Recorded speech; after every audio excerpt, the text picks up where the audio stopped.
আল্লাহর রাসূল সাল্লাল্লাহু আলাইহি সাল্লাম কত দরদ মাখা দুঃখ নিয়ে আমাদেরকে বলে গিয়েছেন যে যদি কোনো ব্যক্তি, যদি কোনো আমার উম্মত আল্লাহ তাআলার বান্দারা একটি মাত্র গুনাহ করে, সেই ব্যক্তির 5টি ক্ষতি হয়। প্রিয় যুবক যুবতী ভাই বোনদেরকে বলতে চাই, তোমার চেহারা সুন্দর করার জন্য, রূপবতী গুণবতী হওয়ার জন্য তুমি কত কসমেটিকের দোকানে গেলা, কত বিউটি পার্লারে গেলা নিজের চেহারা সুন্দর করার জন্য, অথচ আল্লাহর রাসূল বলে দিয়েছেন মান কাসুরা সালাতুহু হাসুনা ওয়াজহুহু, তুমি বেশি বেশি নামাজ পড়তে থাকো, তোমার চেহারার লাবণ্যতা, চেহারার সৌন্দর্যতা মাওলা পাক বাড়িয়ে দিবেন। এইজন্য দেখবেন যারা নামাজ পড়ে, যারা আল্লাহওয়ালা তাকওয়ালা, তারা কিন্তু কোনো প্রকার ক্রিম মাখে না, তাদের ক্রিম হলো সেজদা। আজকে আমাদের সমাজে গুনাহ এত বেড়ে গেছে যে গুনাহ করতে আমরা স্বাচ্ছন্দ্য বোধ করি, আর নেকি করতে আমরা অবাক হয়ে যাই। নেকি করার সময় আমরা অবাক হই যে কিভাবে নেকি করব, আর গুনাহ করার সময় আমরা স্বাচ্ছন্দ্য বোধ করি, সাধারণ মনে করি। আজকে আমরা দেখতে পাই যে গুনাহ করার জন্য ব্যক্তিরা প্রতিযোগিতা পর্যন্ত করে, অমুক বাড়িতে অমুকে অমুক প্রতিষ্ঠানে তারা এই অনুষ্ঠান করেছে, এই সাংস্কৃতিক অনুষ্ঠান করেছে, অনেক বড় বক্স এনেছে, অনেক শিল্পী এনেছে, আমরা যদি করি আমার মেয়ের বিয়েতে, আমার প্রতিষ্ঠানের অনুষ্ঠানে আমি এর চেয়ে বড় কিছু করব, এর চেয়ে বড় আমি গুনাহ করব।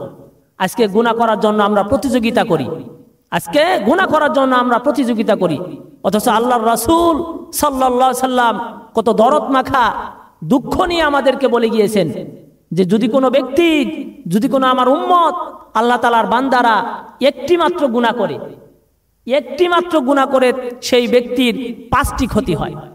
প্রিয় উপস্থিতি, কয়টি ক্ষতি হয়? 5টি ক্ষতি হয়। আমরা আজকে মনোযোগ দিয়ে সেই 5টি ক্ষতির কথা শুনবো। একটি গুনাহ করলে 5টি ক্ষতি।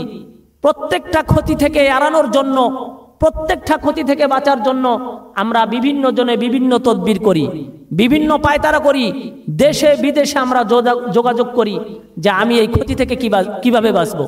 অথচ আল্লাহর রাসূল সাল্লাল্লাহু আলাইহি সাল্লাম বলে দিয়েছেন, আল্লাহ রাসূল বলেছেন সাওয়াদান ফিল ওয়াজহি, যদি কোনো ব্যক্তি একটি মাত্র গুনাহ করে, একটি গুনার কারণে ওই ব্যক্তির যে 5টি ক্ষতি হয়, তার 1 নম্বর ক্ষতি হলো তার চেহারার মধ্যে কালো ছাপ চলে আসে।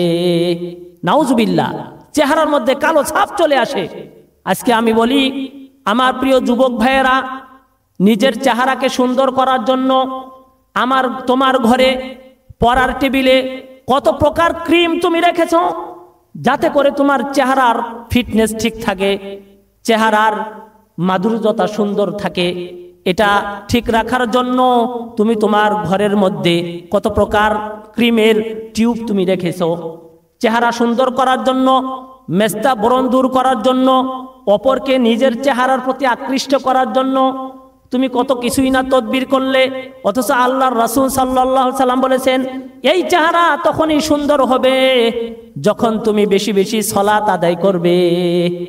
আল্লাহ রাসূল বলেছেন মান কাসুরা সালাতুহু হাসুনা ওয়াজহুহু।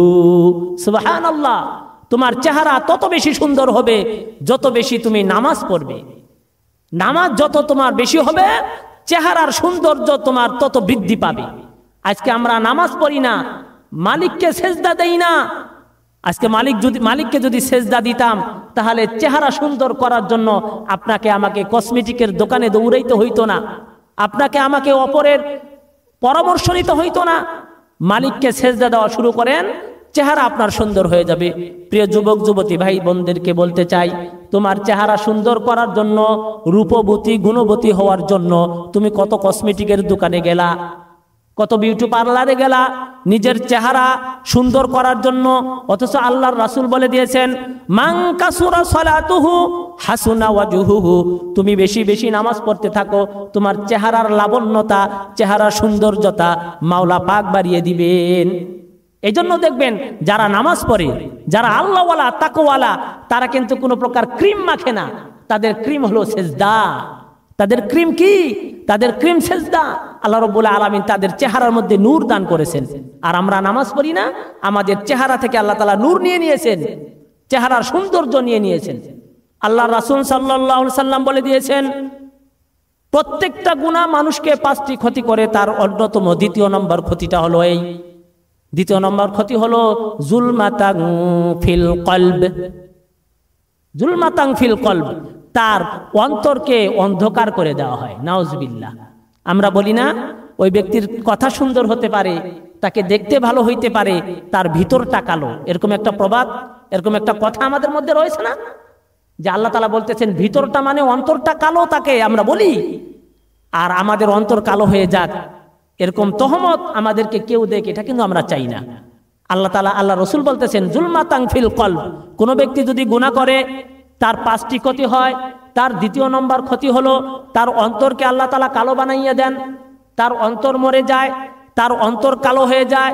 এজন্য এই ব্যক্তির ভালো কথা আর ভালো লাগে না, মসজিদ মাদ্রাসা ভালো লাগে না, নামাজের কথা বললে ভালো লাগে না, কোরআনের কথা বললে ভালো লাগে না, ভালো ব্যক্তিদের সাথে তার উঠা বসা আর থাকে না। কারণ আল্লাহ রসুল বলতেছেন তার অন্তরকে মাওলা পাক কালো বানাইয়া দেয়। কারণ হলো এই ব্যক্তি কিন্তু গুনাহ করেছে। কি করেছে? গুনাহ করেছে। গুনার দ্বিতীয় নম্বর ক্ষতি হলো তার অন্তরকে আল্লাহ তাআলা মেরে ফেলেন, অন্তরকে কালো বানাইয়া দেন। অন্তরের মধ্যে ভালো কথা আর প্রবেশ করে না। অন্তরের মধ্যে কি কথা প্রবেশ করে না? ভালো কথা প্রবেশ করে না। তৃতীয় নম্বর ক্ষতিটা হলো আল্লাহ রাসূল সাল্লাল্লাহু আলাইহি সাল্লাম বলেন ওয়াহানান ফিল বাদান, তার শরীর থেকে শক্তি নিয়ে যাওয়া হয়, তার শরীরের মধ্যে শক্তি থাকে না, নিষ্ক্রিয় বানানো হয়, তাকে আর সক্রিয় রাখা হয় না। অথচ আমরা আমাদের শরীরকে ফিট রাখার জন্য, আমরা আমাদের স্বাস্থ্যকে সুন্দর রাখার জন্য, নিজেকে সমাজের মধ্যে প্রতিষ্ঠিত মেন বানানোর জন্য আমরা বিভিন্ন ডাক্তারের কাছে দৌড়াদৌড়ি করি। আমরা ক্লিনিকে যাই, বড় বড় ডাক্তারদের পরামর্শ গ্রহণ করতে চাই। নিজের ফিটনেস, নিজের শরীর, নিজের শক্তি কিভাবে সুন্দর থাকে, নিজের শক্তি কিভাবে অটুট থাকে, অক্ষুণ্ণ থাকে। অথচ আল্লাহ রসুল বলতেছেন তোমার শরীরের শক্তি ঠিক থাকবে না যদি তুমি গুনাহ করো। গুনার তৃতীয় নাম্বার ক্ষতি হলো যে তোমার শরীরের ফিট ঠিক থাকবে না, তোমার শরীরের মধ্যে শক্তি থাকবে না, তোমার শরীরের শক্তি নিষ্ক্রিয় করা হবে। আজকে দুঃখ ও আফসোসের বিষয়, আমরা বিভিন্নভাবে আমরা পাপ করে থাকি। পাপের অন্যতম কারণ হলো যুবক ভাইরা, তোমরা একটু ভালো করে শুনবে, যুবক ভাইরা নিজের ফিটনেসকে সুন্দর করার জন্য, নিজেকে সমাজের মধ্যে তার প্রিয়তমার কাছে সৌন্দর্য আকর্ষণীয় করার জন্য একটি অন্যায় করে থাকে, একটি পাপ করে থাকে। তার সেই পাপের নাম হলো দাড়ি মুন্ডন করে। কি করে? দাড়ি মুন্ডন করে। দাড়ি মুন্ডন করা হলো একটি পাপ। এই মুন্ডন করার কারণে যে 5টি ক্ষতি হবে। কয়টি ক্ষতি হবে? 5টি ক্ষতি হবে। দাড়ি মুন্ডন করার কারণে নিজেকে ফিটনেস করতে চাচ্ছে, অথচ আল্লাহ রসুল বলতেছেন ফিটনেস তো হচ্ছে না, বরঞ্চ আরো ক্ষতি হচ্ছে। তৃতীয় নম্বর ক্ষতি হলো তোমার শরীর থেকে শক্তি কমে যাচ্ছে। আজকে বিজ্ঞান মানতে বাধ্য হয়েছে। আল্লাহ রসুল সাল্লাল্লাহু আলাইহি সাল্লাম বলে গিয়েছেন যদি কোনো ব্যক্তি দাড়ি মুন্ডন করে তার ভিতরগত শক্তি অর্থাৎ যৌন শক্তিকে কমাই দেওয়া হয়। আজকে বিজ্ঞান সেটা মানতে বাধ্য হয়েছে। আজকে বিজ্ঞান বলতেছে হ্যাঁ, কোনো ব্যক্তি যদি দাড়ি মুন্ডন করে এই ব্যক্তির কি হয়? ভিতরগত শক্তি কমে যায়। আমি যুবক ভাইদেরকে বলতে চাই, তোমার যে এই আকর্ষণীয় একটি শক্তি রয়েছে, ভিতরগত যে একটি শক্তি রয়েছে, যেই শক্তি তোমার মধ্যে থাকে, এই কামনা বাসনা তোমার থেকে থাকে, এই কামনা বাসনা তোমার কাছে থাকে, এই কামনা বাসনা যদি তুমি অটুট রাখতে চাও, তোমার ভিতরগত শক্তি যদি অক্ষুণ্ণ রাখতে চাও, তাহলে তোমাকে পাপ কাজ বন্ধ করতে হবে। তার মধ্যে অন্যতম একটি পাপ যেটা তুমি করো সেটা হলো দাড়ি মুন্ডন থেকে বিরত থাকতে হবে। দাড়ি মুন্ডন থেকে বিরত থাকতে হবে। আল্লাহর রাসূল সাল্লাল্লাহু আলাইহি সাল্লাম বলেছেন প্রত্যেকটা পাপ মানুষের 5টি ক্ষতি বয়ে আনে। তার 4র্থ নম্বর ক্ষতি হলো অগয়কং ফির রিজক, যে 4র্থ নম্বর ক্ষতি হলো এই ব্যক্তির রিজিকের মধ্যে প্রশস্ততা থাকে না, রিজিকের অভাব দেখা দেয়। রিজিকের কি দেখা দেয়? অভাব দেখা দেয়। আল্লাহ রাসূল বিস্তারিত ভাবে বলে দিয়েছেন যদি তার ঘরে খাবার থাকেও তারপরে তার রুচি থাকে না।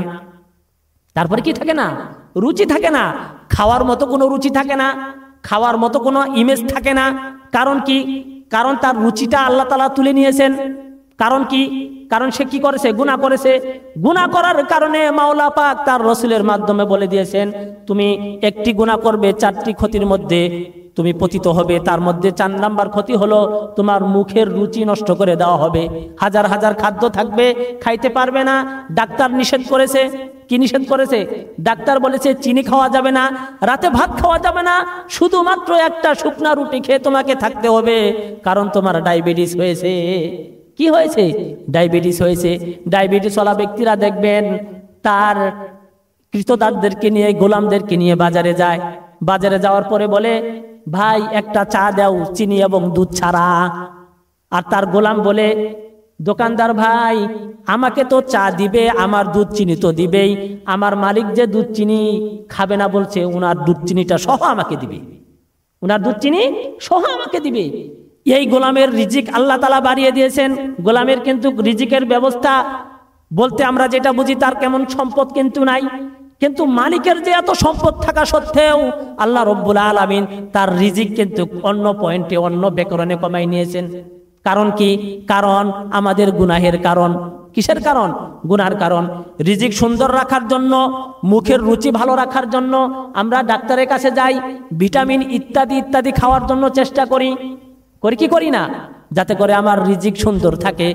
আল্লাহ রসুল বলতেছেন তোমার রিজিক সুন্দর থাকবে, ডাক্তারের পিছনে ঘুরতে হবে না, ভিটামিন খাইতে হবে না, ইত্যাদি ইত্যাদি ভাবে চলতে হবে না। তোমাকে একটি নিয়ম মেনে চলতে হবে, সেটা হলো একটি গুনাহ ছেড়ে দিতে হবে। কি? একটি গুনাহ। তুমি গুনাহ করবে তো তুমি এই ক্ষতির মধ্যে পতিত হবে, গুনাহ ছেড়ে দিবে, আল্লাহ তাআলা তোমাকে কি করবে? এই ক্ষতি থেকে তোমাকে হেফাজত করবে। তোমার মুখের রুচি আল্লাহ তাআলা বাড়াইয়া দিবেন, মুখের রুচি বৃদ্ধি করে দিবেন।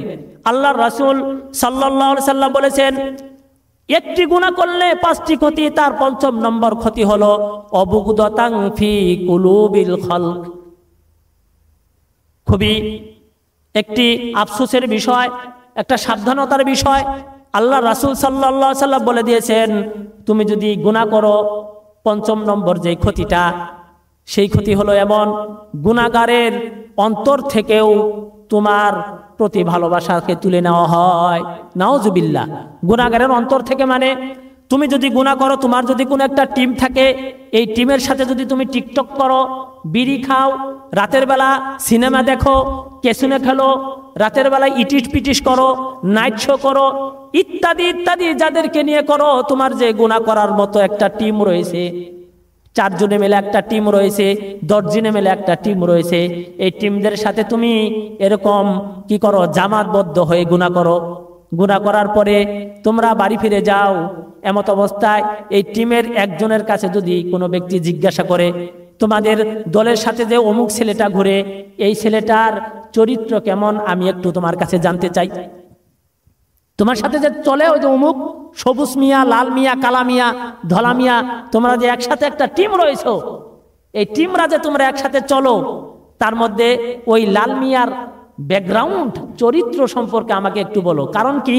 কারণ ওর বিয়ের আলোচনা চলতেছে আমার মেয়ের সাথে, এই জন্য তোমাকে একটু সাক্ষী বানাইতে চাই। বাবা বলো তো তোমার ওই দলপতি বন্ধু, তোমার ওই বন্ধুটার চরিত্র কেমন?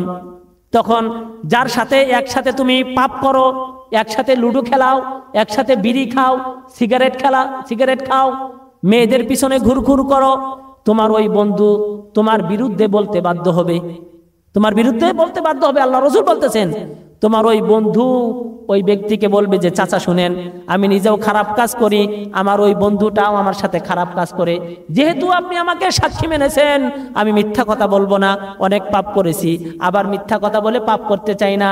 আমার বন্ধুর ব্যাকগ্রাউন্ড হলো এই, সে বিড়ি খায়, সে লুডো খেলায়, সে রাত্রি যাপন করে, মেয়েদের পিছনে ঘুরঘুর করে, সে এমন পাপ কাজের মধ্যে লিপ্ত রয়েছে, এমন সে পাপ কাজের মধ্যে লিপ্ত রয়েছে।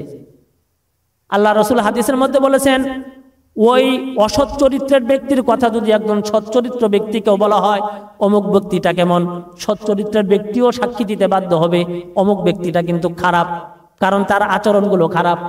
অসৎ ব্যক্তির কথা অসৎ ব্যক্তিও খারাপ বলবে, অসৎ ব্যক্তির কথা সৎ ব্যক্তিও খারাপ বলবে, এটাই হলো বাস্তবতা।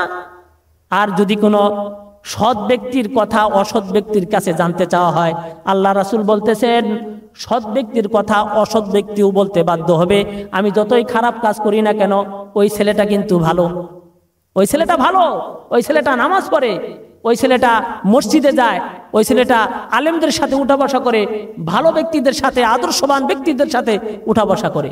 প্রিয় উপস্থিতি, যেই দুঃখের বিষয়, যেই আফসোসের বিষয়, যেই আবেগের কথা আমি বলতে চাই, সেটা হলো এই, আজকে আমরা প্রতিযোগিতার মাধ্যমে পাপ কাজ করার জন্য আমরা রেডি হয়ে আছি। কে কার চেয়ে বেশি পাপ কাজ করতে পারে। একটি পাপ কাজ করলে 5টি ক্ষতি দুনিয়াতেই, একটি পাপ কাজ করলে 5টা ক্ষতি তোমার সমাজে, তোমার ঘরে, তোমার ফিটনেসের সাথে কিন্তু আল্লাহ রাসূল বলে দিয়েছেন। এই ক্ষতিগুলো এড়ানোর জন্য আমরা বিভিন্ন কায়দায় দৌড়াদৌড়ি করি, ইউনিয়ন পরিষদে, ডাক্তারের কাছে, অমুকের কাছে, তমুকের কাছে। এসব থেকে হেফাজতে যদি থাকতে চাও, অমুক তমুকের কাছে দৌড়াদৌড়ি করতে হবে না, পাপ ছেড়ে দাও, আল্লাহ তাআলা তোমাকে ক্ষতি থেকে হেফাজত করে দিবেন।